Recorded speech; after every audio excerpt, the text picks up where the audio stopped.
Babası nə bişirirsən? Mürəbbə. Nə mürəbbəsi? Vişne mürəbbə. Dilanar mürəbbəsi. Bəh. Bağdan yığmısan?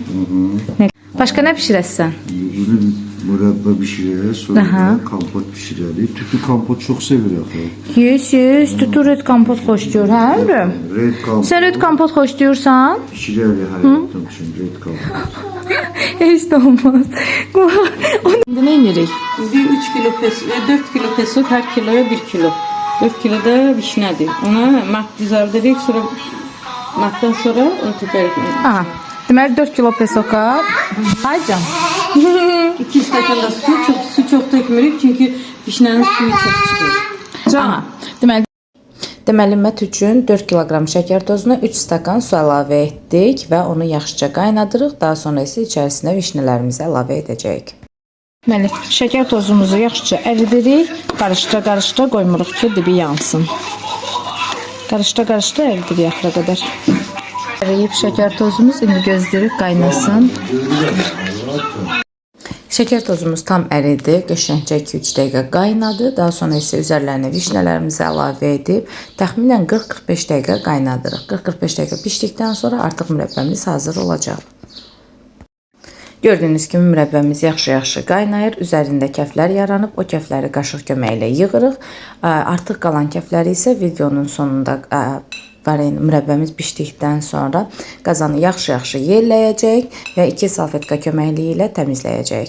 Videoda da zaten həmin hissələri görəcəksiniz.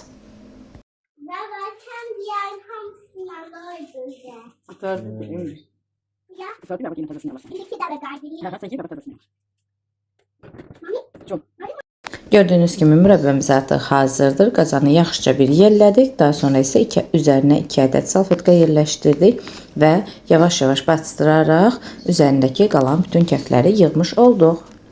Formada mürəbbəmiz tam şəkildə hazırdır. İndi isə keçirik dadına baxmağa, görək necə alınıb. Hazırdır varenamız, mürəbbəmiz. Mürəbbəmiz görürsən günə qoyum, hazırdır qızım. Bəh. Biraz çəkil buraya yoxlayaq, görək nədir. Çək görək necə alınıb. Görək nətər alınır, indi bir yoxlamaya geçsin. Bəh. Necə qəşəng rəngi var, necə gözəl görsəndi babası. Ondan bişirmişim də ona görə. Halal olsun, eşq olsun babalara. Kimin babasısan sən? Mən tütünün babası. Tütünün babasıdır. Burada isə artıq mürəbbəmizi bankalara yerləşdiririk. Qeyd edim ki, bizim 4 kiloqram vişnemiz var idi. 4 kiloqram üzərinə şəkər tozu əlavə etmişdik və bu ərzaqlarla 6 ədəd 800 qramlıq banka dolusu bizdən mürəbbə əmələ gəldi. Biraz da artıq qaldı. Üzərinə qaynadan zaman, mətini hazırlayan zaman suyunu az döktüyümüz üçün şirəsi demək olar ki, değil mi? Bax, qabda qatılığı belə əcayib görsənirdi. Çox qəşəng qatılığı var ha. Atmırıq təbii ki, qışda və yaxud da növbəti aylarda sırniki bişirəndə, daha sonra aladüşdə bişirəndə o şirələri üzərinə əlavə edirik. Çox qəşəng olur, möhtəşəm bir dadı olur. Hazırlayan hər kəsə indidən nuş olsun. Əgər videolarım sizə maraqlı gəlirsə, kanalıma abunə olmağı, Ay Müzəffər, eləmə də. Sən Türkanı verirsən, o arvad da gedirəm ki, sən Türkanı. İndi söndürəcəm.